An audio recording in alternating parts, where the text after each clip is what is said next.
Good morning, everyone. Thank you for joining us today. As I said, my name is Luke. I'm the co-founder and CEO of WorkSmarter. We're a leading HRS solution tailored for small and medium enterprises.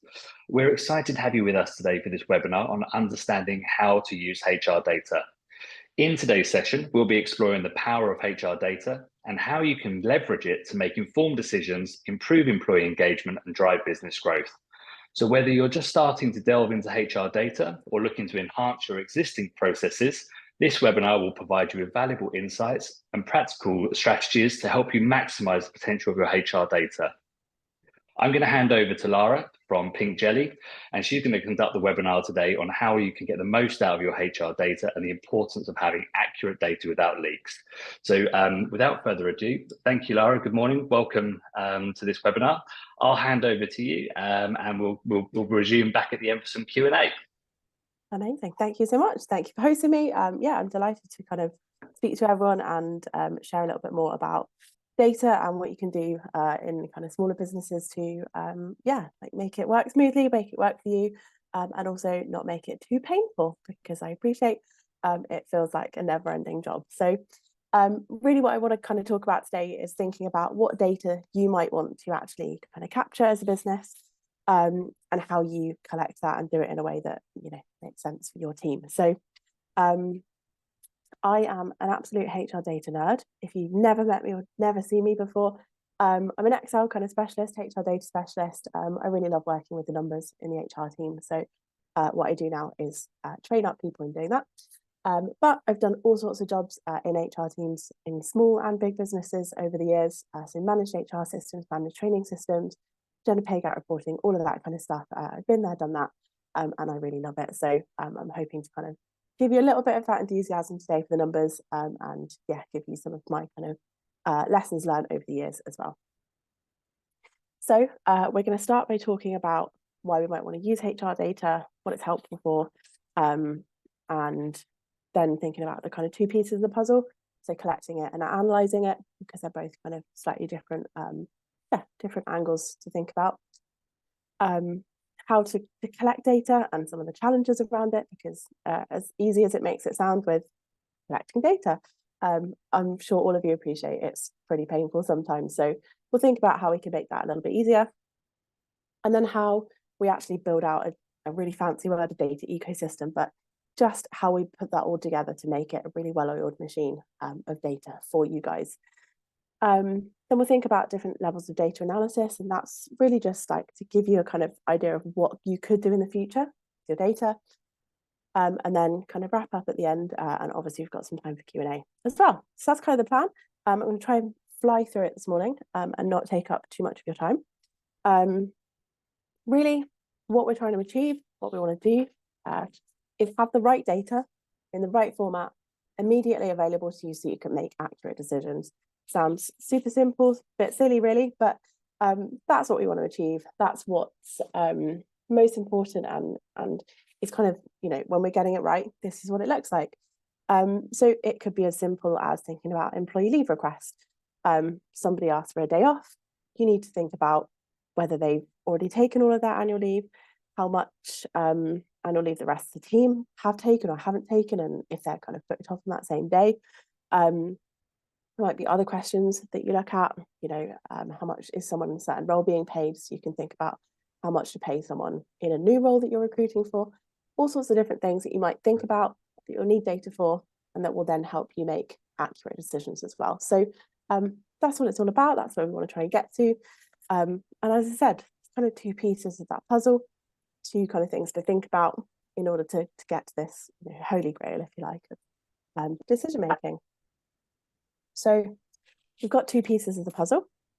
We've got data collection, or collecting data, and we've also got analysing data. So these are the two things that you need to be doing, you need to be thinking about when decision making. They're the two things that you absolutely need to get right so that you can make accurate decisions, you can make good decisions, but you can't do one without the other. You can't analyse data if you haven't collected it, but it's also really hard to collect data if you don't know what analysis or what kind of decisions you might want to make with it as well. So they really do go hand in hand, and they're both kind of aspects that it's worth thinking about when you're thinking about data and when you're kind of going on that journey as well. So just to kick off and get everyone's brain syncing, make it a little bit more interactive, I've got a couple of questions for you. So just to start with, how many employees do you have in your business and what data do you collect? So, just things like date of birth, obviously people's names, all that kind of stuff, just a bit of a quick list. Let us know how many employees you have and what data you collect about those employees. Pop that all into chat, type it all out for us. And yeah, we'll just have a little look at what kind of stuff. I'm sure there's lots of really similar stuff that people are collecting. There might be some really unique stuff as well. So yeah, we'll do a little bit of sharing and see what everyone's working on.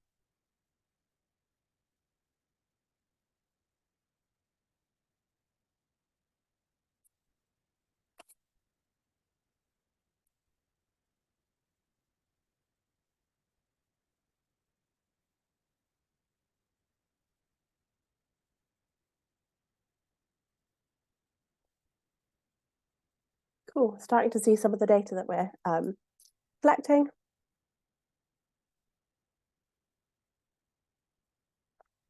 Quite different sizes of business as well.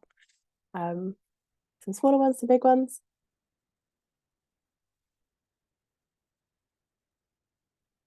A lot of personal data, obviously, lots of reasons why we'd end up collecting that as well. Onboarding and training stuff. Ethnicity, religion, date of birth.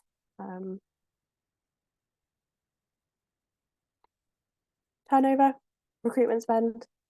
Overtime is actually a really important one. It's really interesting that you guys are capturing that. It's not often that people do that. So yeah, might be a kind of characteristic of your industry, but yeah, interesting one. Driving licenses. So I'm guessing, Kate, you've probably got a bit of a fleet of cars there. Employee net promoter score, exit interviews. I love timesheets as well. Even as an independent, I do timesheets as well as I can to see what I'm up to, see how I'm spending my time. Cool. Any other suggestions? I'll give it another kind of 30 seconds or so. But yeah, if there's any other kind of data that you capture, that you make sure that you've got in your HR systems or however you capture that. Training background is a really interesting one as well. Applicant information, recruitment data, yeah, all sorts of stuff, no surprises. And yeah, some I'm sure that are a little bit more industry specific as well. So yeah, all sorts of data. Cool. Obviously, keep commenting if you've got some little bits to add in. They'll all still be there for everyone to have a little look at. But thank you so much for sharing as well. It's really interesting to get a sense of where you're at and what you're looking at as well. So the way that I think it's really important to think about what data you collect is by kind of quantifying that and listing it and being really specific about what you're capturing. So having a kind of list, having some kind of record, some kind of HR glossary, whatever you might want to call it, but thinking about all of that, listing it and knowing what you want to capture, because sometimes actually it kind of surprises you just how many individual fields, so date of birth, first name, last name, marital status, ethnicity, nationality, all of those different things. When you start to list it and you start to realize there's quite a lot there. But there's also a couple of different ways that data comes about. And it was certainly visible from some of the suggestions that people made. So some of the data is stuff that we intentionally collect. This will be really obvious. Most people kind of said that, and I know that most of you will be collecting it. Name, address, date of birth, sex or gender, national insurance number, all of these kind of things, we intentionally collect them. We need them as part of the kind of contracting process, as part of, our day-to-day interactions with employees. They're all really intentional. We put fields in the HR system. We make sure we collect them for new employees, all of that kind of stuff. But there's also some other data that actually we end up having and needing as well. And it's stuff that's just generated regularly by doing HR, which sounds a bit silly and a bit weird, but it will just naturally kind of grow and sometimes grow out of control. So it's worth it just to kind of have a little think about what you might be capturing there as well. So things like disciplinary actions, performance reviews, absence records, annual leave records, timesheets, certainly one that somebody mentioned or a couple of people mentioned, but also training records as well. All of these things are not just one set piece of data. It's stuff that it just keeps growing and growing, keeps building, and just gets generated as time goes on as well. So it really grows quite quickly, and it's worth kind of, yeah, as I said, writing them down. Just, I guess, not doing an audit because that's a bit specific and a bit kind of boring, but just kind of thinking about all of those different pieces of data that you collect, and thinking about what that means, and how much it kind of ends up that you look after as an HR person, or as somebody looking after HR in a business. So my kind of rule is that less is more. It's really easy and really quick for data to kind of grow out of control, and to start piling up and to be really unmanageable, really stressful, and just really just unhelpful. So I like to kind of visualize it, and think about what that data might look like. So if you've got 5 employees, you've got 30 pieces of data. And on the previous slide, with all of the data that I had listed, that was around 30 pieces of data. I believe I counted it up. Yeah, there's about 30 items on the list. So with all of the personal details that I had listed, and some of the like training records and things, even just with one training course that somebody had been on, you had 30 pieces of data. 5 employees, that's 150 pieces of data that you're looking after. Now, it's not the biggest box in the world, not too many little cells in there, but it's enough to start feeling a little bit like that's quite a lot of information to look after. What happens then when we start to grow our business? We get a few more employees. We decide to collect the same amount of data. We don't grow it, we don't add anything to it, but we just simply add more employees. And some of that data is stuff we have to capture, stuff that we need for kind of HMRC purposes or contracting legal purposes. So we have to collect it. Kind of 30 is like the absolute minimum that we would need, really. And with 25 employees, this is how much data we end up looking after. And it's grown it's grown sensibly. There's no kind of exponential kind of growth there. However, that's an awful lot of data to look after, data that we need to maintain. We need to check that it's correct. We need to get our employees to update it. And you might need to update it yourself. That's an awful lot of admin that you end up doing for just a really small amount of data. And each one of these little cells is something that we need to make sure is correct. We need to check it regularly. And the thing that kind of happens, as I said, some of it gets generated through just existing as an HR team. We're not really just collecting 30 pieces of data. In reality, we're collecting an awful lot more than that. And so it does grow. Say, for example, you think about getting health insurance for your employees. It's a couple of extra pieces of information you need to collect from them, like number of dependents or marital status. And we add some more fields, add 10 fields. So we've now got 40 pieces of data, 40 fields that we're collecting for just those 25 employees. And it grows really, really quickly. That pink box in the beginning is our 5 employees, 30 pieces of data. By the time we've got 25 employees and 40 pieces of data, that's an awful lot of data that we end up looking after. And this, even at 40 pieces of data, is really, really core. So the reason that I say that less is more is because honestly, it just grows so quickly, it gets out of control, and it can really feel like the most painful burden in the world to have to look after. So trying to think about less is more is really important. And, you know, there are a couple of reasons why we need to make sure that it's correct. Firstly, because incorrect data is maybe useless, but probably incredibly misleading. So as soon as it gets out of date, as soon as it gets incorrect, it's really not very useful to us at all. So you do have to do a lot of active maintenance. You have to go in and check with employees, and they don't enjoy doing it because it's boring. Who wants to go in and update their address? But you need that information to be correct. So it ends up being a really big administrative kind of pain in the backside, basically. But you also have a legal responsibility to do so. I'm not a GDPR expert, don't train teams in that, but you do have an obligation to make sure that name, date of birth, any data that you keep about people, and in this case employees, is correct. So there's a couple of reasons why you do need that to be correct. And so my key to success with data, the first one that I'll always say to teams, the less data you can collect, the easier it's going to be to look after it, the easier it's going to be to maintain it, make sure it's up to date. So figure out what the minimum is that you guys need, the absolute minimum that keeps you guys with the information you need, able to make the decisions you need to, and helps you in the kind of now and in the near future. That's super, super important. Don't try and grow too quickly. Don't try and, just kind of build and try and collect everything, because it will really quickly kind of spiral out of control, and be a really painful task to kind of look after. The less is more is super, super important. And I've put a couple of questions in here that can help you kind of think about the data that you do collect, whether it's useful, whether it's not. And obviously, if you're thinking about collecting some new data, whether it's worth it. So do you have a legal obligation to collect it? Are you willing to maintain and update that data, make that process with employees to update it? And are you actually going to do something with the data? Obviously, some of it is legal requirement, but some teams, with the best intentions, think, actually, we'd like to start capturing maybe training data or kind of employee background, and that it can spiral, get really kind of out of control. And if it doesn't help you make better decisions, if it's not going to give you information that you need to kind of do what you do as an HR team, I wouldn't spend too much time collecting it personally, I would call it, until you are in a position where it's really easy for you to be able to do that.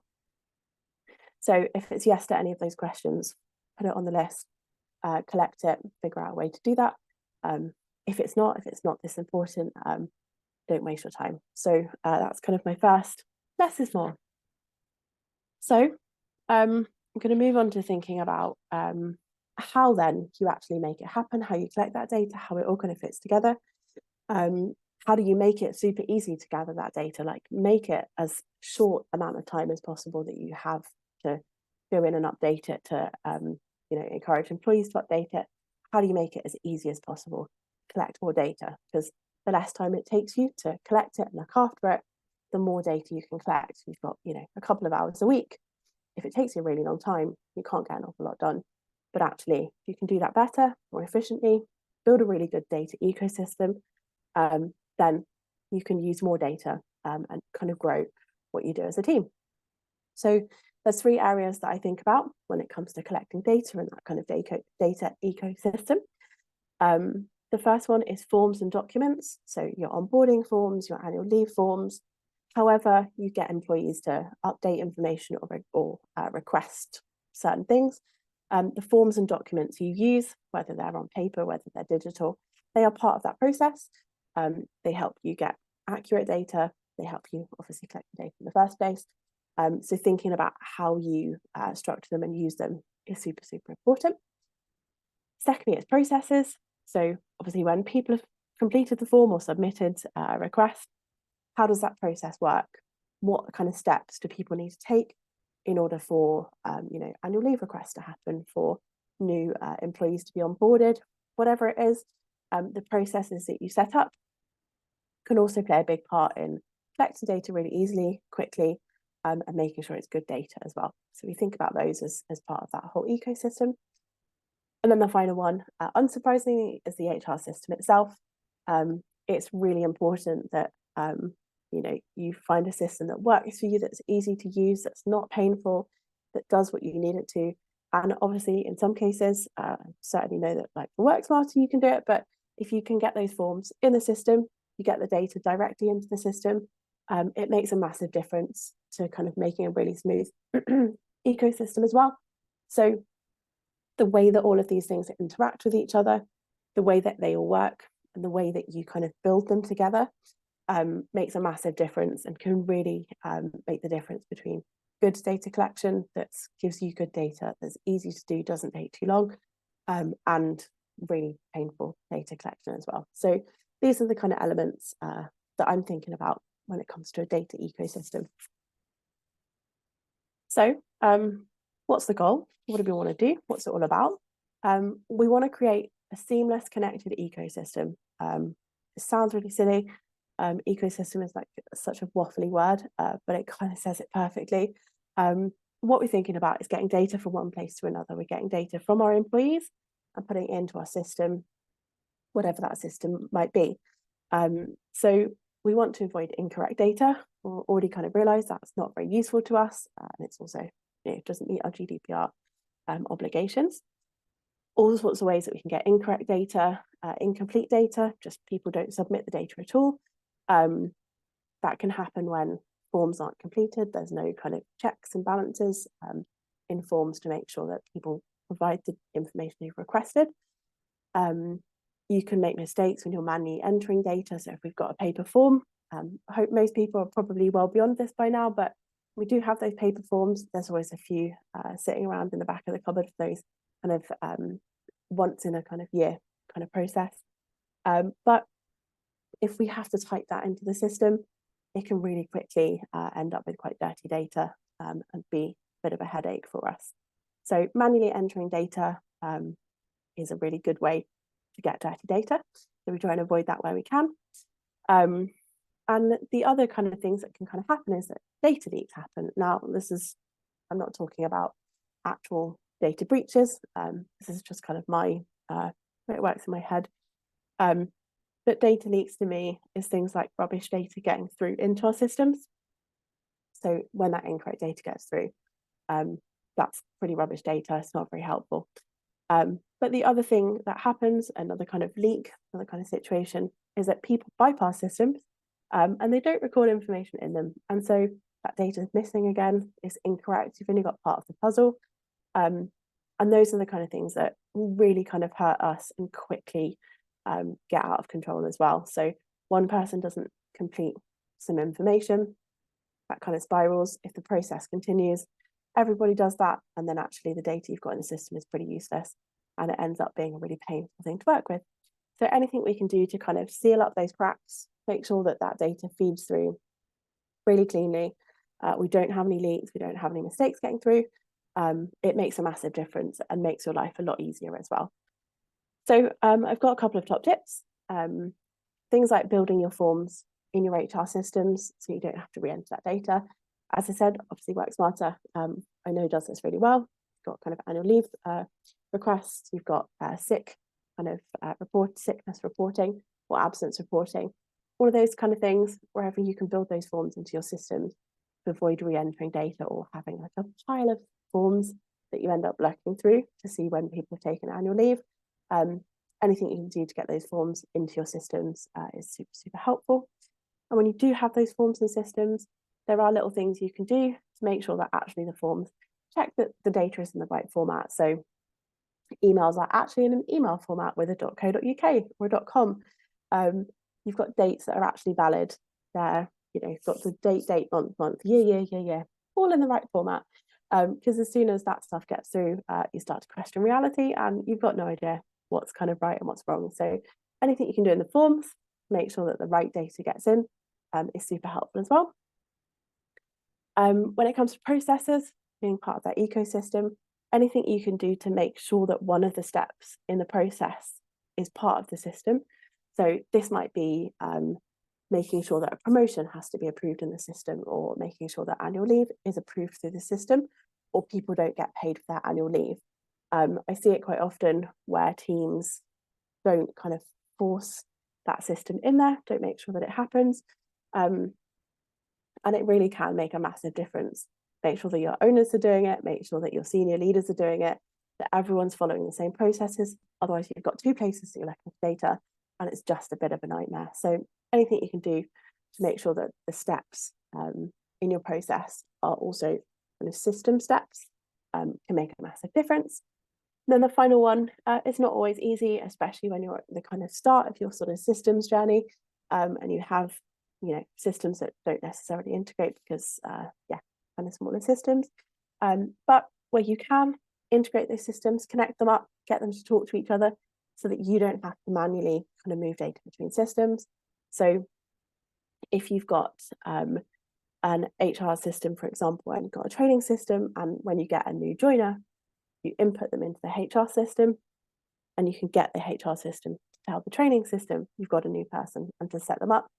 That obviously makes your life a lot easier. So anything you can do to create situations like that is super helpful. Otherwise, you end up manually inputting it. And again, it's not ideal. Sometimes people slip through the cracks, we forget to do them, or we input it incorrectly, whatever it might be. Anything we can do to kind of avoid that situation super, super helpful. Cool. And the other thing just to say is that if people can't do the things that they need to do in the system really easily, really simply, then they're going to avoid it. So if you could try and set up those systems, work with your stakeholders, speak to people, like what frustrates them about it, what works really well, why aren't they putting the processes through the system? That's a really important step as well in making sure that actually everything kind of flows through your ecosystem and nobody kind of falls out or data leaks kind of happen around the sidelines. Cool. So key to success number 2 is making sure that your system updates are a step in your processes, making sure that your systems and your ecosystem is kind of a well-oiled machine, making sure everything links up wherever you can as well. Cool. So last little section then of my webinar this morning is thinking about the phases of data analysis. So this is kind of the what can you actually do with data. A lot of you at the moment will be thinking about administrative, functional, operational, day-to-day HR, people data, absence records, annual leave, performance management, all of the kind of like gears, cogs in the machine that actually just you need to do to run your business on a day-to-day basis. But they're the foundations. They're the beginning of your HR data journey. They are super helpful and they can help you make decisions about, you know, when to kind of schedule more client work or less client work, when to, you know, encourage people to take more leave because nobody ever takes it in April or they always take it in December, whatever it might be. Of course, you can do some cool decision making with that operational data, but that really is the start of the journey. In the future, obviously, there's some really cool stuff that we want to do. You'll have heard of things like predictive data analysis. There's obviously some kind of big data, machine learning, all sorts of different things in there. And this is not me telling you that this is where you should be right now, not at all. But there is some really cool stuff you can do. And if we can really fix the data that we've got now, get that administrative stuff working really smoothly, really cleanly, it will really set you up for success in the future as well. So it's worth kind of investing the time now, really thinking about the ways that you work, what you do, and making sure that you've got a solid base of data, making sure it's clean, doesn't take too long to work on it, it's in the right format, all of that kind of stuff, and that your processes are kind of making that data well oiled. That's exactly what you can work on now. That's a really important part of, you know, doing a great job with data now. But in the future, as I said, we're trying to think about being more predictive, actually using the data for more kind of advanced decision making. And so in the kind of data world, there's a couple of different levels of data that we think about. So I'll kind of talk you through this. It's not complicated, but there's a couple of different steps. So I'm going to try and do it kind of slowly and make sure that everyone kind of understands where we're kind of getting to. But when we think about data analysis, what we're really trying to do is maximize the value that it brings to the business. It gives us a competitive advantage. It helps us make decisions quicker, helps us make the right decision every time.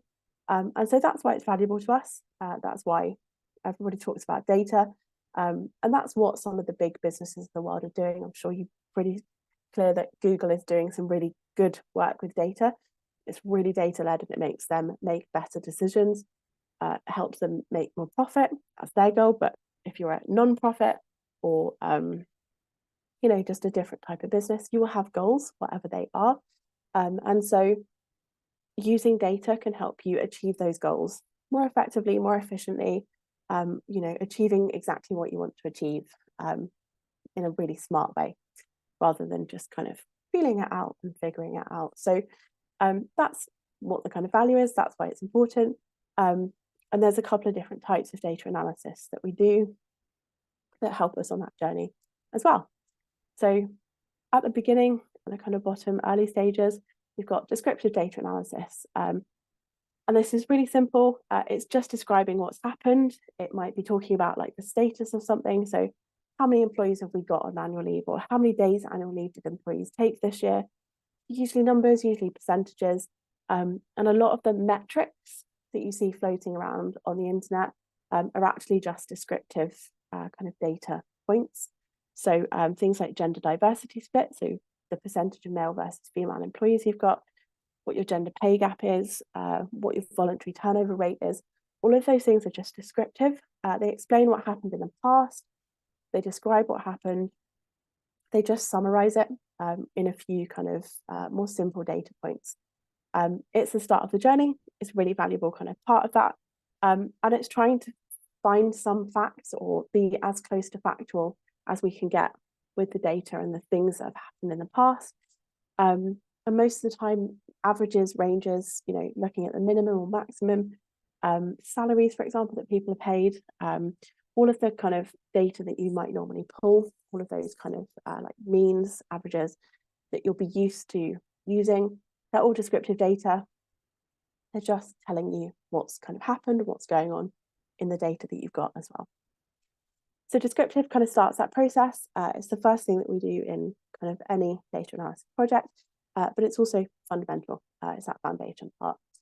What happens next? And if you've got good data, you can kind of go on to doing it, is being more diagnostic. So sometimes it's just exploring it in a descriptive way, but it's thinking about why something happens, what issues you might have, what could be affecting, you know, your turnover rate, for example. You really want to understand why the descriptive stuff happened. So as I said, the descriptive stuff is just saying, this thing happened last year, 50 people left, and our turnover rate was this. And that's cool, that's helpful, it's a good start. But actually as a business, that doesn't really help us change it. It doesn't help us understand what's going on, doesn't help us kind of avoid the risk of more people leaving or less people leaving, whatever it is. So that's where the diagnostic comes in. And it's thinking about why the descriptive stuff happened, explaining it and figuring out the levers, the things that are going on that you can then influence in order to get the outcomes that you want. So you want less turnover, understanding why people were leaving, what was really happening, and using some really solid statistical kind of tests can help you do that as well. So it's probably not as simple as just presenting, you know, some averages, but actually kind of building that story, using the numbers, using the averages, using all of that statsy stuff, but building that story and kind of going through that process and saying, look, we looked at this, we dug into it a bit more, this happened, and then at the end, here's our conclusions, here's the insights, here's actually what we've learned from looking at the data. So it's not just kind of saying this happened, but here's why it happened, here's what's going on underneath it all. And that's super, super important, really valuable as well, and is a lot more complicated, does use some more advanced statistics, but as I said, can be really, really important and make the difference between just here's what happened and here's information that we can use to work differently in the future. Both of those are really historic. Obviously, you've heard me kind of talking about describing what happened in the past tense. The other two analyses that we've got are more kind of future focused. And the first one being predictive. Mentioned it before. You'll have definitely heard it. You'll have heard COPD talking about it. All kinds of different places are talking about predictive analytics and all sorts of other really confusing words to make it sound like something snazzy is happening. But really, all that's happening is that we're looking at our past data to help us kind of get an idea of what might happen in the future, and with a good level of accuracy as well. So with predictive, we really just want to know what's going to happen in the future. It could be as simple as looking at our turnover rate for the past few years and thinking, okay, on average, it's been about 3.5%. Therefore, we can reliably, you know, think that our turnover rate this year is going to be 3.5%. And therefore, we're going to have to hire this many people to replace our current headcount on top of any employees we were planning to hire to grow this year as well. That can be really helpful in you kind of thinking about workforce planning or just figuring out how many heads you might need in the business. So that's all predictive is really about, using the past to think about what's going to happen in the future, what might happen, what's expected to happen, predicting, basically. And the final one, or the kind of last one on this journey, is prescriptive. And I like to think of it as a doctor prescribing. And it's all about solutions. it's thinking about what's the absolute best thing that we could do in this situation. What, if we've got training, coaching, or a promotion as options for progressing this person, which one is going to be the best? Which one's going to get the outcome that we are all looking for? Which one will be most effective?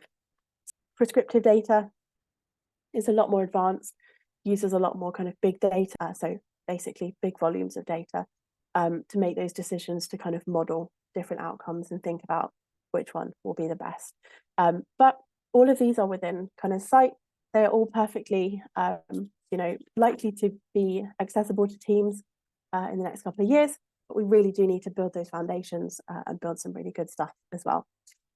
The final one, so I'll talk about these kind of levels. So descriptive is purely just building some information, building some explanation of what's happened in the past.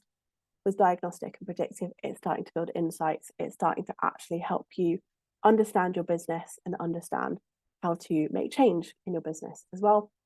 And then, as I said, prescriptive is all about solutions. What's the best thing that you could do in this situation?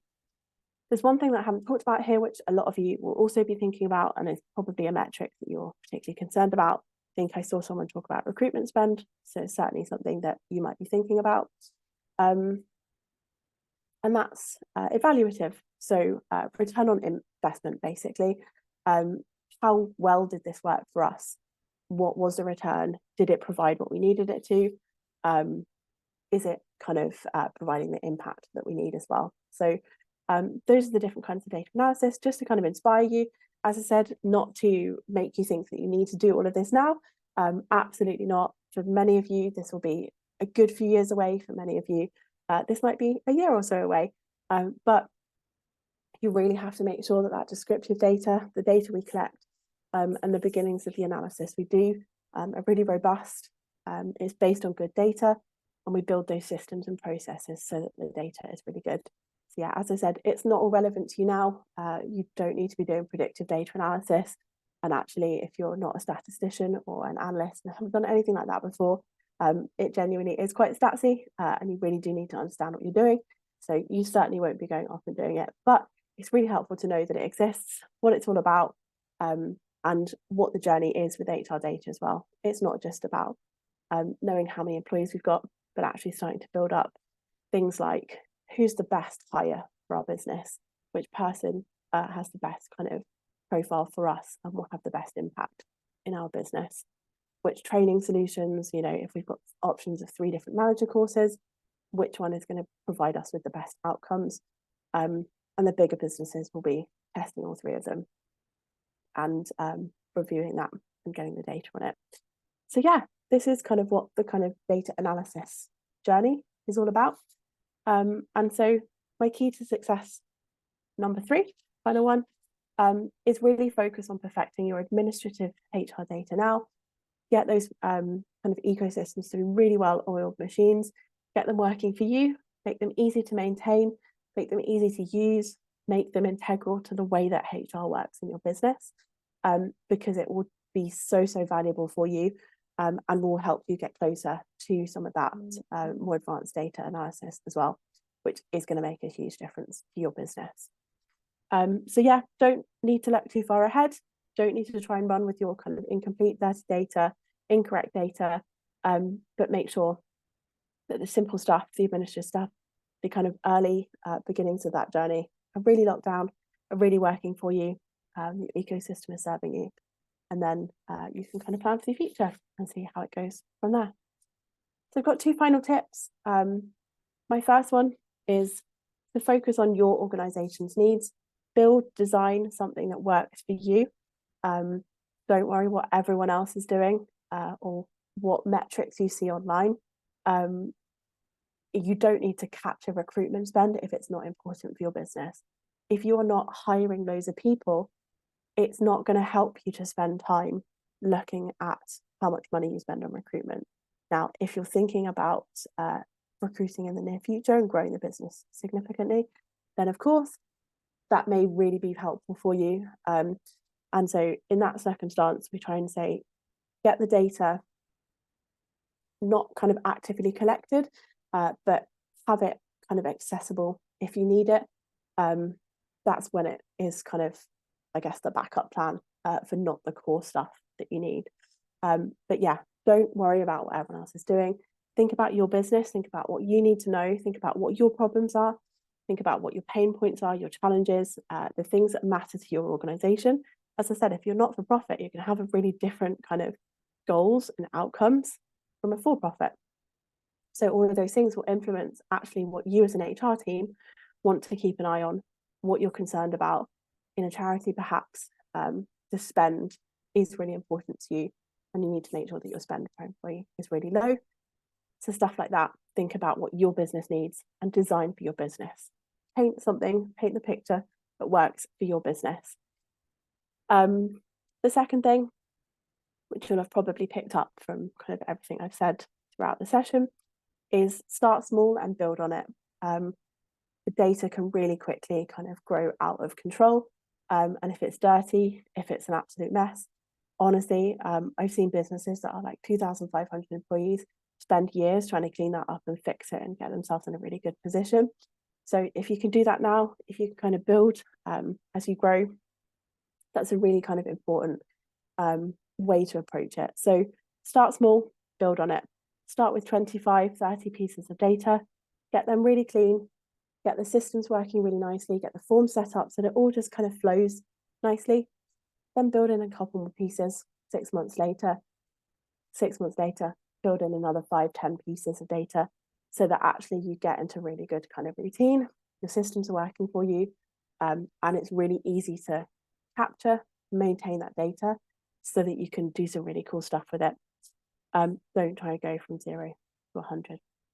So I'm finished pretty much on time, so I'm very happy with myself. But we're going to kind of hand over, or between Luke and I will kind of tackle questions. So yeah, if you've got any questions about data, WorkSmarter, systems, anything like that, the floor is open. We're both here to help, and I'm really happy to speak. So I'll hand it back to Luke for a second to kind of wrap up and kind of invite people's questions. Thank you very much, Lara, for a very informative session. I think listening this morning, it really does focus on the importance of having the right foundations in place from the start when you're looking to collect data. Data is great, but as you say, if you've got data coming in from everywhere and there's no centralized source of truth, actually, there's no point in having that data coming in at all. And I think that's probably my takeaway from this is actually, even for our own business here at WorkSmarter, making sure that we are capturing the data that's meaningful and we actually need and we want to use, whereby we're going to apply the effort of enforcing correct data going into a system. And of course, I'm going to be slightly biased on this call. That's what WorkSmarter is designed to do, and I think we do it very, very well. And obviously, we'd love the opportunity to the audience this morning to demonstrate our platform and to showcase what we have to offer. But when we were building WorkSmarter, this is really where the idea came from. It was about simplifying the HR process and processes within HR. So interestingly, when you asked your question this morning, Lara, about the audience and their headcount and what they're looking for, or what they're focused on when it comes to data, it's great to see the variety that's out there, because that's one of the things when we started, we wanted to build a platform that would be flexible enough for all businesses of all shapes and size, but still keeping it simple, understanding that it's better to have quality data coming in and a quality process that everybody in the organization enjoys using. Because you've got to have your team, your staff, your employees on side all the way up to the C-suite. And if that's not working and that's not the case, actually the data will always be wrong and it won't give you the value you need. So when I think about our product range, right the way starting from the basics of holiday and absence management, right the way through to applicant tracking or timesheets or staff training records that we offer, it's a reminder for us as well to keep on that process of keeping it simple and making sure that the data we're capturing or allowing our clients to capture via our platform is going to be meaningful in the long run, and then interpreting that data into something powerful and useful, not just saying we've got 50,000 rows of data, but that doesn't tell you anything. It's not enhancing your business. So for me, that was a really an interesting session and a lot to think about going away. So thank you very much for your time. And I should probably hand over to the audience. Maybe they could, if there's any questions, they can pop them in the chat, and we can do our best to answer. But thank you for the session this morning. No worries. Yeah. Is there any questions from anyone?